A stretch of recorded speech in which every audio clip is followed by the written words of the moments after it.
Սիրելի հայրենակիցներ, անցած քառօրյա նիստը հագեցած էր տարբեր քաղաքական իրադարձություններով եւ այս կարճ ժամանակահատվածում հնարավորինս հակիրճ կփորձեմ անդրադառնալ եւ ներկայացնել Ծառուկյան խմբակցության եւ խմբակցության падգամավորների կողմից, որ հարցերն են կարեւորվել։ Ըստ էության ամենակարևորագույն հարցերը նրանց են վերաբերվում մեր երկրի սոցիալական, տնտեսական, քաղաքական իրավիճակի։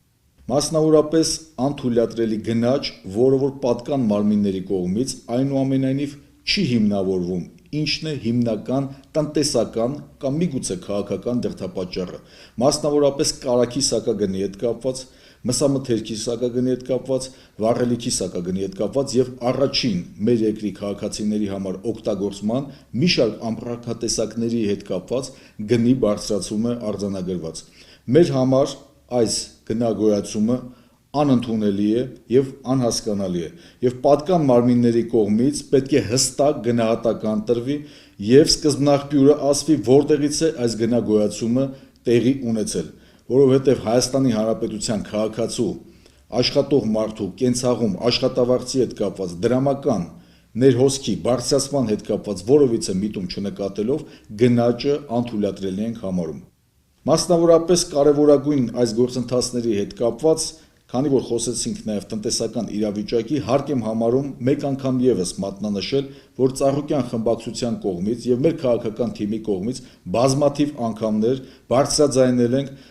մեր 15 կետերի հետ կապված, որոնք իր մեջ ամփոփում են երկրի ներքին, տնտեսական, սոցիալական ամենաառաջնահերթ կարևորագույն հիմնահարցերը, որոնք օր առաջ պետք է լուծում ստանանք, որոնց լուծումը յուրաքանչյուր հայ ընտանիքում իրենք իրենց համար արձանագրել են որպես դրական փոփոխությունների նոր ընթացք։ Չեմ կարող չանդրադառնալ հոկտեմբերի 4-ին Նայիրիդ գործարանի աշխատակիցների կողմից ազգային ժողովի մուտքի դիմաց անցկացրած բողոքի ակցիան, որտեղ մասնավորապես ասվում էր, որ գործարանի գույքը սեփականաշնորհման գործընթացում է գտնվում եւ ամենատարաբնույթ անցանկալի դրսեւորումները կան, քանի որ